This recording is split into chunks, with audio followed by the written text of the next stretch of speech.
as you feel my mind, or you feel my mind. We could build a dream, start up something new, and the world is on your shoulders, and you feel like falling over. Just let me in your head, so I can be there for you, there for you. The night is young, won't you sing for me? Won't you sing for me? You will fall asleep.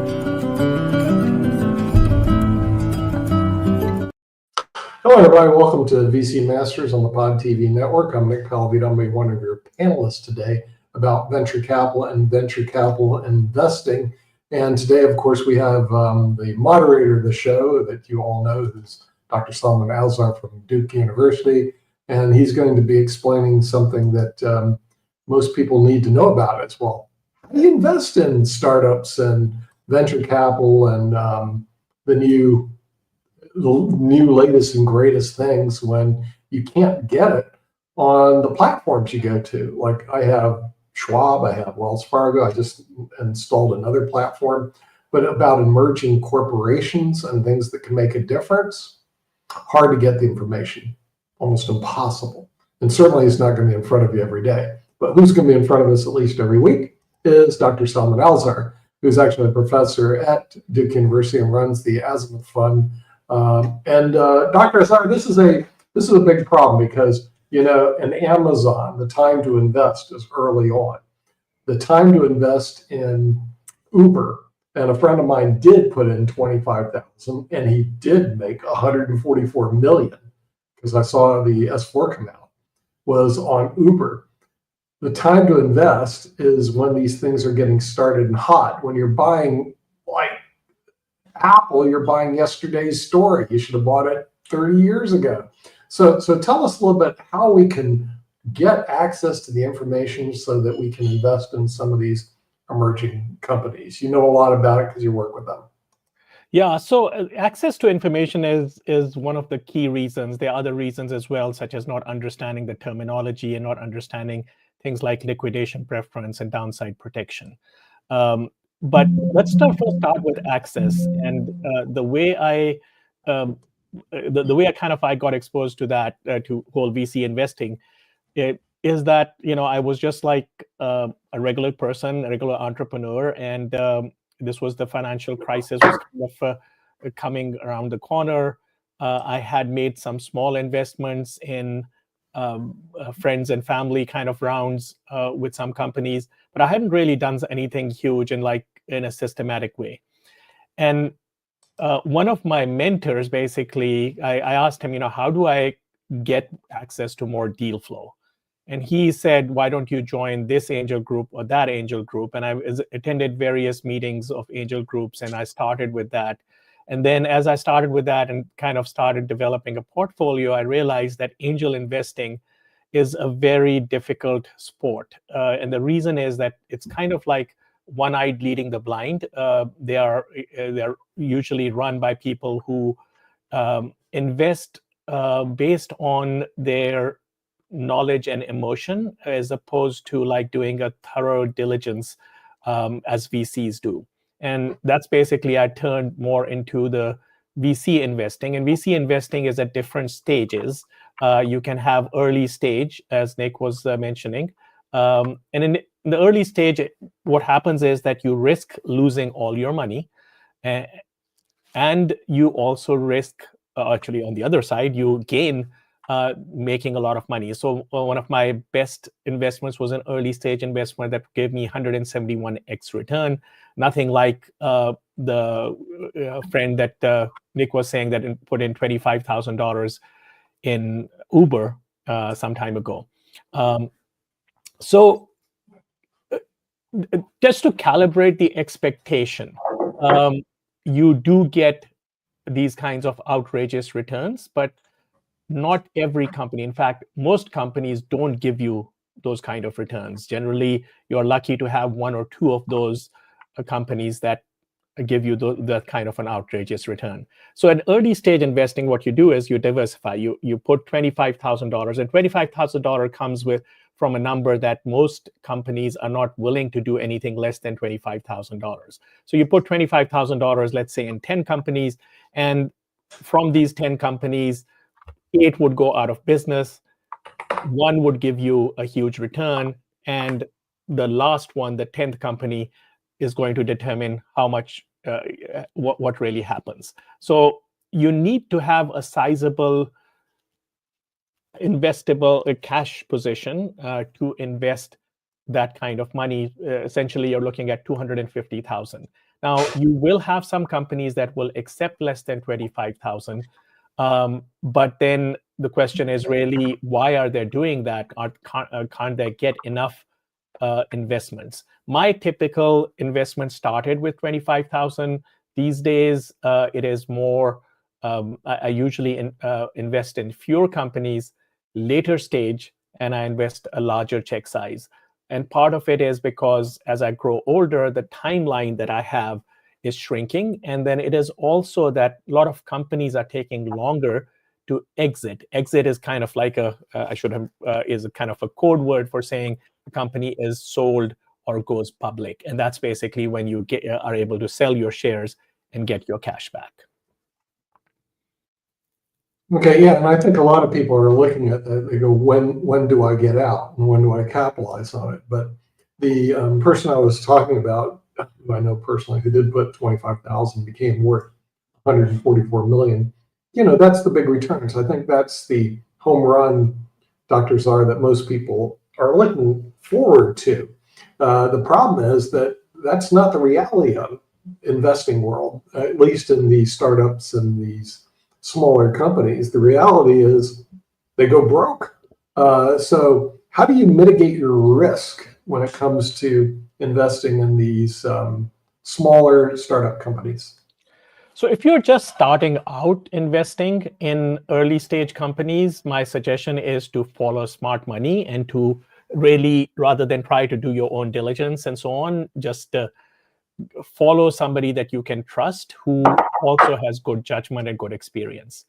Another issue with early stage that is going on now is that it used to be the case that a VC fund used to be like 10 years plus 2 years of extensions. So it was a 12-year kind of life term, of which first 5 years was investing, and then the next 5 to 7 years was harvesting and getting money back. Mm-hmm. That whole process has become much longer now than it used to be.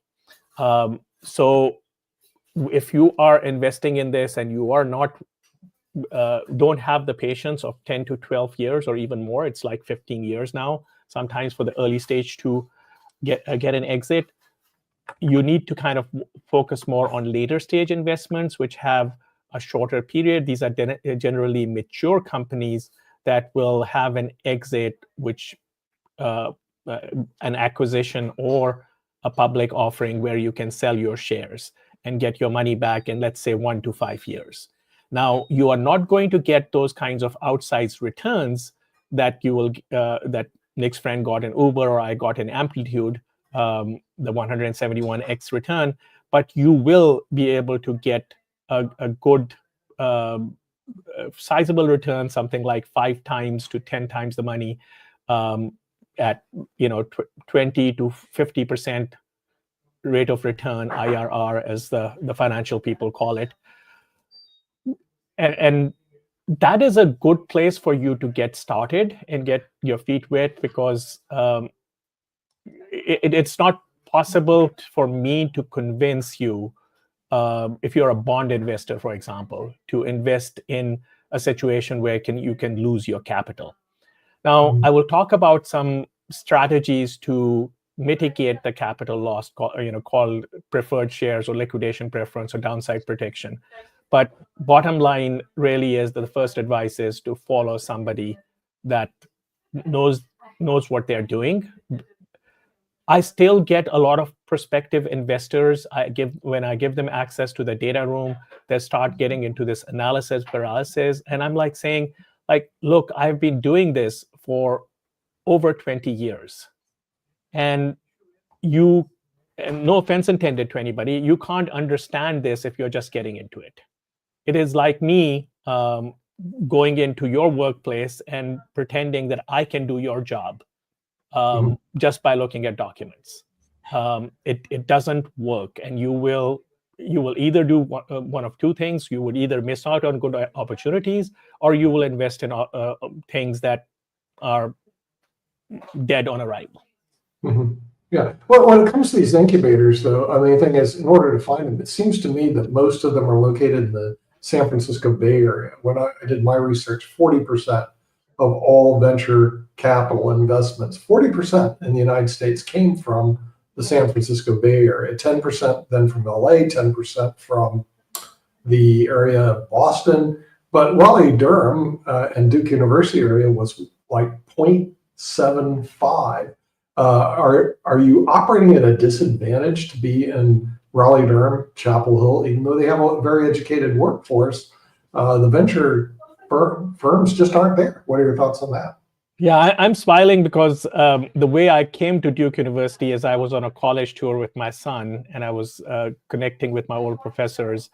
At that time, Duke was starting Duke Innovation and Entrepreneurship Initiative. And during my interview process, they said, oh, we are doing this so that we can build another Silicon Valley here.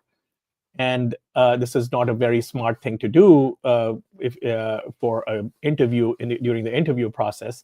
But I wasn't really looking for a job. So I just frankly told them that you can't have another Silicon Valley here, but you can have like a microcosm of the same thing.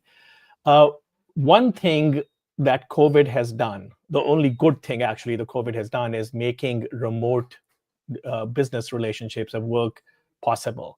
And most of my network is in Silicon Valley, still in Silicon Valley, where I spent about 16 years of my life, formative life, where I started companies and I started investing.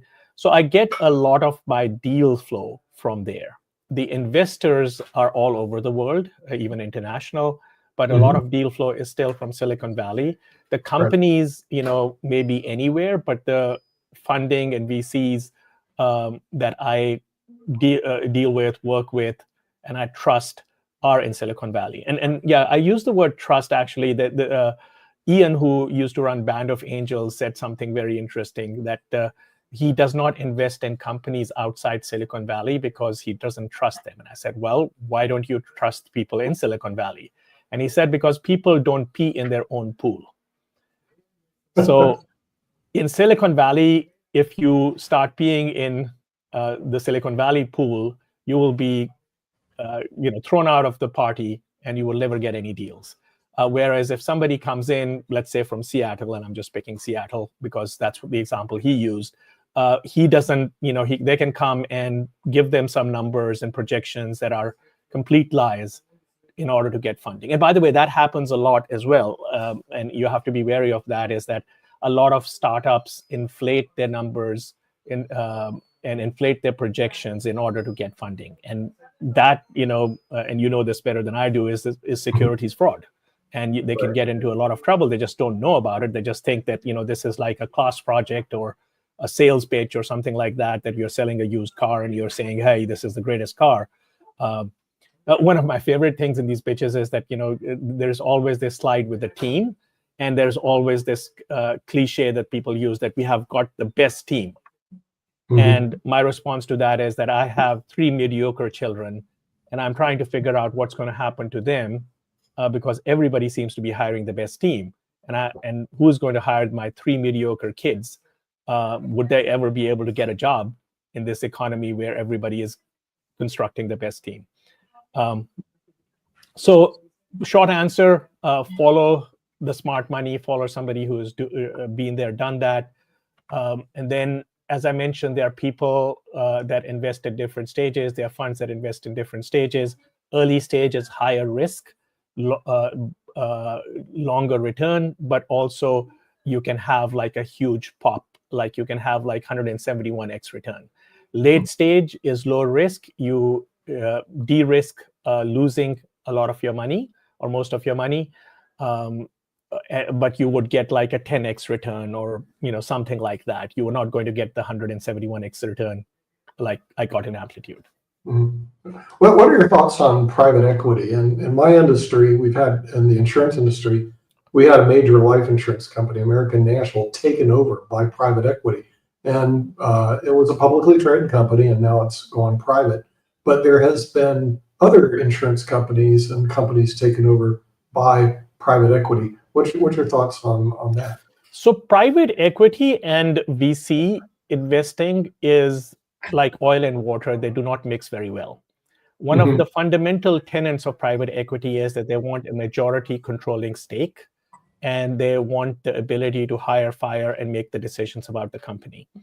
VC investing is about getting a minority stake in the company and giving enough incentives to the founders to grow the company. Because they know, and the trust is that they know their business better than somebody sitting on a board.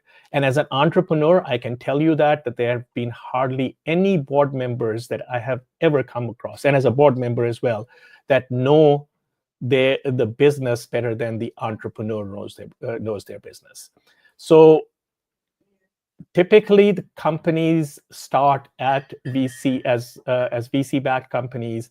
As they grow, and the founders basically transition out, at that time, the private equity kind of comes in and starts getting controlling interest. And there are a number of models for private equity, but typically they are different in two respects. One is that the multiple the private equity gets on the return is even smaller than late-stage VC investment.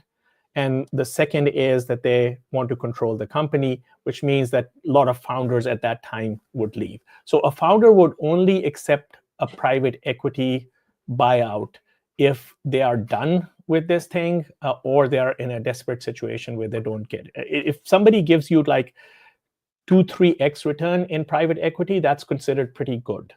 Obviously there are larger private equity companies that would give you better return, like Silver Lake, which has a lot of Dukies, interestingly. But then their minimum investment would be something like $1 million. So you will be, you'll have to have a lot of cash on hand before you can invest in them. Well, let's talk also briefly about the IPO market. The IPO market seems to open and close. In other words, it runs hot and runs cold. But also, it looks like we have international opportunities. In other words, you don't necessarily have to go do your IPO on the NASDAQ or the New York Stock Exchange. You can actually do those all over the world today. What are your thoughts on IPOs? So IPO market is very interesting. It has been permanently impacted by COVID in 2020 because the IPO market kind of closed there, which created kind of a traffic jam. And then as it was opening, inflation hit, and that closed the IPO market again. And the reason that inflation is so important to smaller companies is that they are investing dollars now in order to earn dollars later. So as inflation goes higher, the value of the future dollars decreases. And what that does is that a lot of investors then want to invest in companies that are cash flow positive. So only companies that are cash flow positive would go IPO. And a private equity person here would be talking about like what the company that is not cash flow positive doesn't have the right to exist. And that's the time to remind them that Amazon was running at losses for decades. But the reason they were running at losses is they were reinvesting their capital back into the company to grow it. They could turn it off anytime, and then when they wanted to turn it off, they turned it off, and you can see where Amazon is going. They're dominating the market. Same thing with Uber. Since we talked about Uber, Uber has was running at losses for not as long as Amazon, but it had been running at losses as well. So a lot of companies that were public, that were not cash flow positive, were punished by investors, which basically scared the other startups from going public or IPO. This year was supposed to be a banner year for IPO. The tariffs put a damper on that as well. So a lot of companies that were planning to go IPO this year have postponed it. For example, Klarna is one of those companies that was a double whammy actually for me, because Klarna going IPO would have given me some money back. And then Klarna was also a potential acquirer of a company that is privately held that would have given me liquidity. So I would have like gotten liquidity from two places. And liquidity, by the way, means that when you have shares, you can sell the shares. And typically my process is that whenever there is an exit that takes place, I at least sell enough shares to get my money back, whatever my initial investment is. And then I decide whether I'm going to ride free, whether this company is going to continue to grow, whether it's going to continue to increase in value or not. And then I would decide whether to sell or not sell at that point. Mm-hmm. Okay. Another issue that comes up is valuation. To me, this is extremely important when you analyze a company. How do you value the company? When someone wants you to invest in their company, how do you value? I mean, for public companies, I like to look at price earnings ratios. I like to look at internal returns. In other words, their cash flow. But how do you value these startups? It is much harder than public companies, primarily because a lot of these startups are just turning profitable or not even profitable right now. So there are two things. Well, I mean, it's a science, but I'm at a very high level for, since I have less than 10 minutes left of the show. There are two things that you need to do. One is that you need to find good comparables. In fact, here's a good example. If you have ever bought or refinanced a home, there's an appraisal that takes place on your home.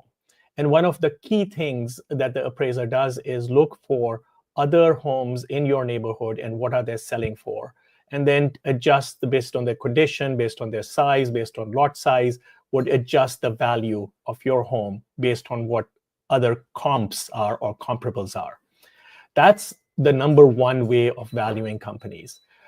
In those things, you should also look at things like when are you going to get your money back, how long it's going to take, how much risk is involved, what kind of projections are reasonable for this company to take. So since I use Klarna as example, Klarna would have a certain multiple, let us say 8 times their revenues.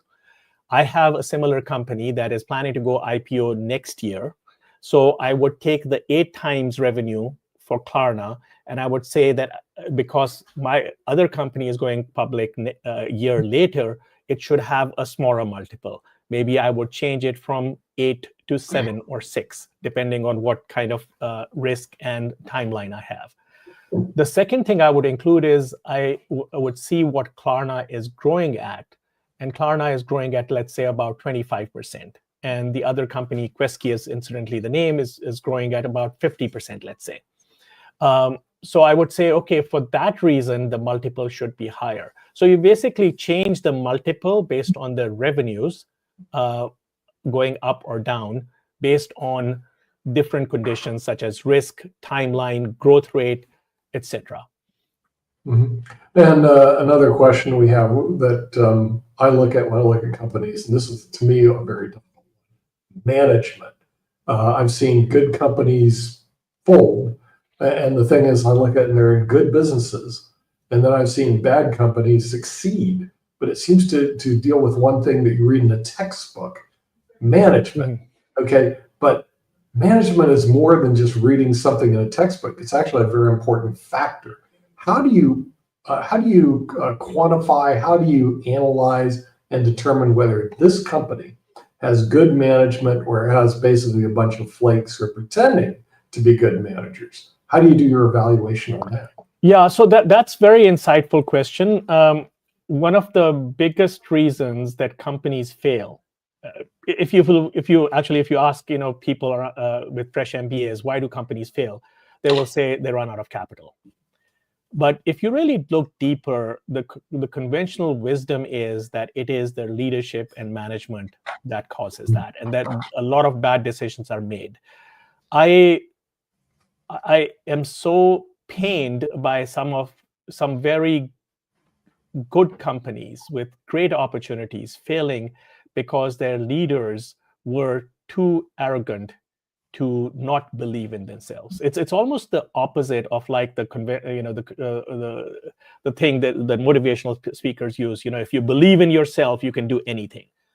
Where there is a will, there is a way, and that's the most stupid thing that you can tell a founder, by the way, because when the chips are down, there is a concept of wisdom of crowds, where other people who have walked the path before you would know something that you wouldn't know.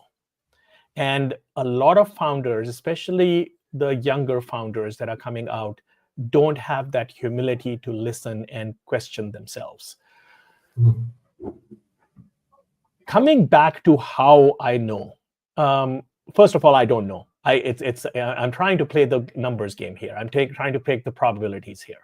I don't know who is going to win the NBA championship, but the team that is doing better or has better players or a better team is more likely to win. So I'm kind of making that judgment, and right now it looks like Oklahoma Thunder are going to win the NBA championship.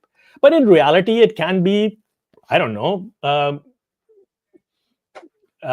any team, right? There could be Minnesota Timberwolves, which are probably the least likely to win championships. So it's ultimately a probabilities game, right? Now, given that it is probabilities game, what I want to do is look for leaders that have certain characteristics. Those characteristics include that they have some skills, they are competent, they are adaptable, and they are resilient. I call it the CAR acronym there. Now, in order to judge these, I need actual data points, not an interview. This is not a job interview at IBM where the person with the best suit and tie and the nicest story to tell is going to win. I'm going to see what they have done and where they've been. So, for example, I'm very bullish on a company called Khoros. Khoros's CEO is the former CEO of Belkin. He turned around Belkin from like a very small, a risky company to something that gave $1 billion exit. He has he's been there, done that. When COVID hit Khoros had a heavy exposure on commercial real estate and commercial lighting.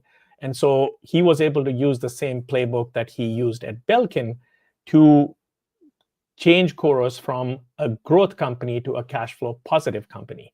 So that basically gives it an infinite runway. And that's a very wise thing to do, especially in a market where VCs are saying, I want to invest in high growth companies. I'm not going to invest in profitable companies.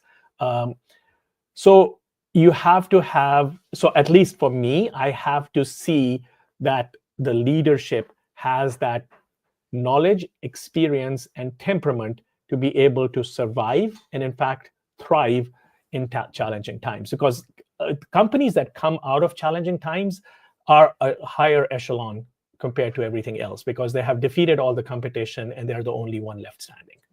Mm-hmm. Now, last question before we leave. You started the Azimuth Opportunity Fund. What was your impetus to start the fund, and what does it do? What's the mission of the fund? Impetus is actually a great word for that. So what I realized is that, so I got a call from a VC firm that I'm advising that, hey, we are running out of time on our things. We had got an unsolicited offer on this particular asset at this value. What do you think we should sell or hold? And I said, well, at this price, you should be buying. And they said, we don't have money to buy. And that's basically where Azimuth Opportunity Fund came about, is that what we do is we look for VC firms that are in their 11th or 12th year, and they are under a mandate to close down their fund and return the money to the LPs or look for continuation vehicle.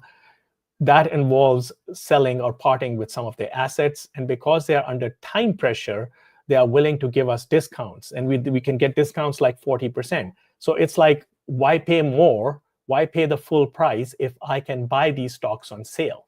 Why buy them just before Christmas? Why don't I wait after Christmas and buy them on a sale? And I can, as long as like they are exiting in 1 to 5 years, I would get my money back pretty soon. And I initially have almost like a 40-50% gain that I can get right away as soon as I buy it. And the price I pay is that I have to hold these for 1 to 5 years, which is a lot shorter time frame than early stage investment. Mm-hmm. Yeah, no, I mean, that sounds like a great idea and a great way to expand your portfolio. And from our viewers and around the world, also their viewers on our investment shows, we always have our fun portfolio, we call it. In other words, not your core where it's safe, but this is something you want to play with. And I think this is an excellent opportunity for them to look at. and an excellent opportunity to have you on the Pod TV network. Thanking our viewers in the United States, also around the world. We'll see you next week on VC Masters with Dr. Salman Nassar. Thank you. Bye. I go anywhere with you, 'cause you fill my mind, or you fill my mind. We could build a dream, start up something new, and the world is on your shoulders, and you feel like